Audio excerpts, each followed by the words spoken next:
पैशावर प्रेम करतात, कोणालाही कोणाशी घेणं नाही. लोक म्हणते असं तसं आहे. रेल्वेचं फाटक पडलं तर लोक खडून गाडी घालत्या, आंतरपाठ खाली करेपर्यंत कार्यालय मोकळं होते आणि पेट पेटेपर्यंत नदी मोकळी होती आणि कावळा येईपर्यंत बामण सोडून नदी कोणी राहिलं नाही. तुम्ही बावळातपणा सोडून द्या. ज्यांच्यासाठी आपण लाबड्या करून कमवलंय त्यांनाच आपलं घेणं नाही, जगाला राहिलंच कसं? हो, तुम्ही साधा साधा विचार करा ना, साधा साधा. हात जोडून विदुरानं सांगितलं, धृतराष्ट्र आयुष्यात तो एकही काम चांगलं केलं नाही, आता मरताना तरी चांगलं कर.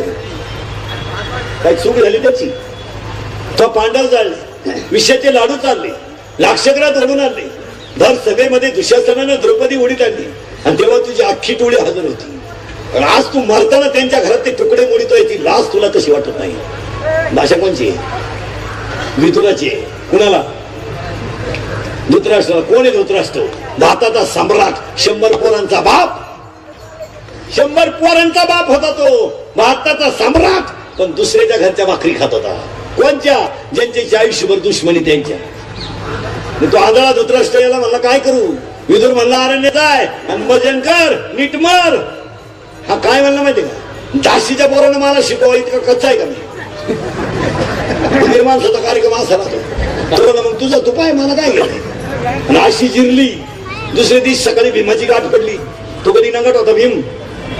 तो त्याला म्हणला आंधळ्या, आयुष्यभर आमच्याची दुश्मनी केली आणि आज आमच्या भाकरी जगतो, तुला लाज कशी वाटत नाही? म्हातारा एक वेळेत पाणी आलं, बांबवलं म्हातारा, इष्टीचा काय उपयोग नाही.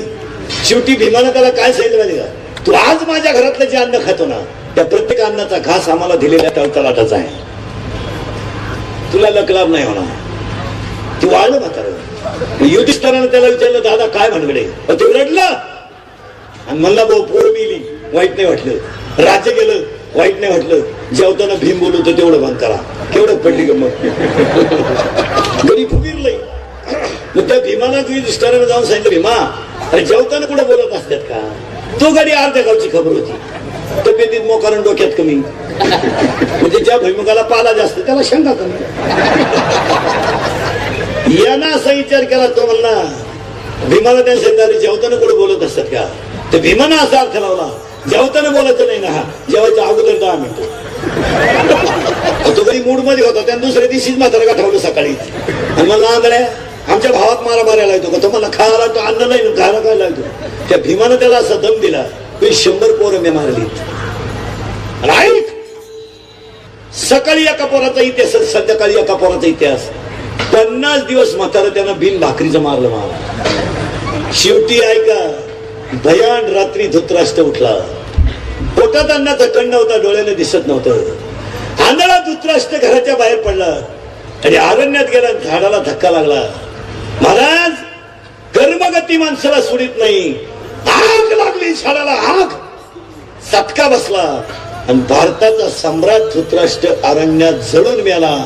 आणि 100 पोरांचा बाप धृतराष्ट्र अरण्यात जळून मेला. आणि ज्यांच्या घरात बसायला टाकायला काही नव्हतं त्यांना वैकुंठाला न्यायला देव आला. हा जगाचा इतिहास. दोन्ही चित्र डोळ्यापुढे आला.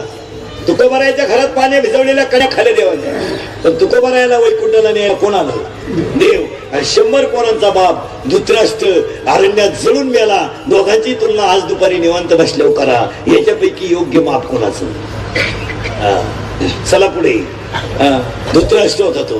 पुढे ऐका आता मला आता शिक दुसऱ्या मुद्द्यावर आलो आपण. तर 2 आता मोठ्यानं करेक्ट. हाताला 2. आता गडबड नका. हाताला 2. आता शिक 2. मग घ्या लिहून परत. पहिलं जग शून्य होतं, तयार झालं ब्रह्म. ब्रह्माला चिटकली माया आणि म्हणून आज माया आहे. नाही तर माया नसली काय कोणाला वेळ नाही मला. म्हातारी माणसं सुद्धा अजून 2 वर्षाच्या आत झोपताना असं झोपत जा. याला मोकळं ठेवू नका. याला एक आज दुपारी चंबारा कोण कव्हर करून घ्या. हा केव्हाही जाऊ शकतो. याला सध्या फार मोठा धोका आहे. याला कापून देतील पोरं, कापून आणि डायरेक्ट त्याला देतील. गट नंबर 13 सर्व नंबर 22 29 आर उडून गेला म्हातारा. इतकं. आणि दिलेला अंक त्याला ती परत सुद्धा देणार नाही. त्याच्याच फाईल मध्ये ठेवील आणि अख्ख्या वारणाला वापरील. काळ बदललाय. काळ बदललाय. आणि याला एकमेव कारण नीती संपली. नीती संपली की काळ बदललाच. आणि काल बदलला का मोठ्याचं उदाहरण आहे का मांडीवर पोरग रडतंय आई बेशुद्ध आई रडते आणि मांडीवर मुलगा बेशुद्ध पडलं नारद महर्षीने विचारलं आई तू कोण आहे त्याने सांगितलं मी भक्ती आहे आणि माझ्या मांडीवर बेशुद्ध पडलंय ते दोन पोर आहेत एकाचं नाव ज्ञान आहे आणि एकाचं नाव वैराग्य आहे नारदाने विचारलं तुमच्यावर रडायचे दिवस का आले त्याने सांगितलं कली लागला आहे कोण लागलाय कलीमध्ये माळ करायला त्रास होणार मूर्खाला किंमत येणार आई बापाचे हाल होणार सासऱ्याचा फोटो पुढच्या घरात लागणार नवीन दिवाळीला नाही येणार मिळून शिकायला जिकडे येणार हे घटना हा कलीचा झटका आहे शाळा भरणार पण 3 अटीवर काही झालं तर पोराला बोलायचं नाही काही झालं तर पोराला मारायचं नाही आणि त्यानं शाळा जरी पेटवली तरी त्याला नापास करायचं नाही आणि 2012ला तर नवीन कली आलाय गुरुजीला शिक्षा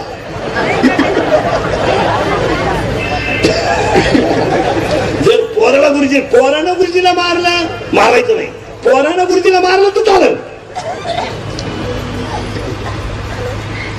गुरुजीने पोराला अजून 2015ला कली धुंद होणार आता शिक इतकलेचे टाईट होते टाईट इतकं जे असं कबर मांडे आतली चड्डी नाही मोकळं हातो चैन उघडी उगत रातळ एवढं ₹2 क्वार्टर म्हणजे म्हणते जिंदगी नाही बरबाद झाली इतकंच रातळ उगाच कबर मांड जिंदगी नाही बरबाद झाली काय झालं नाही हृदयाला माझ्या जखम झाल्या जखम दुसरीकडे नाही जायचं हृदयाला अरे झालं काय हे फक्त दारूला मलाच माहिती माझं दुःख फक्त दारूच हलकं करू शकते अरे पिस्तुल्या झालं काय 10वी पर्यंत माझ्या संग राहिली 12वीला त्याच्या गाडीवर बसली त्याच्यामुळे माझी जिंदगी बरबाद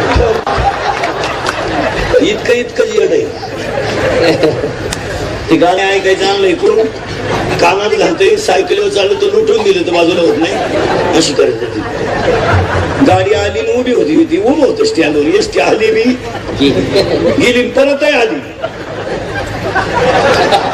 गाणं लागलं मूड मध्ये ते असत त्यांनी खरं 3 पिनचं नियोजन करायला पाहिजे 3 पिन चार्जरची गरज नाही तोंड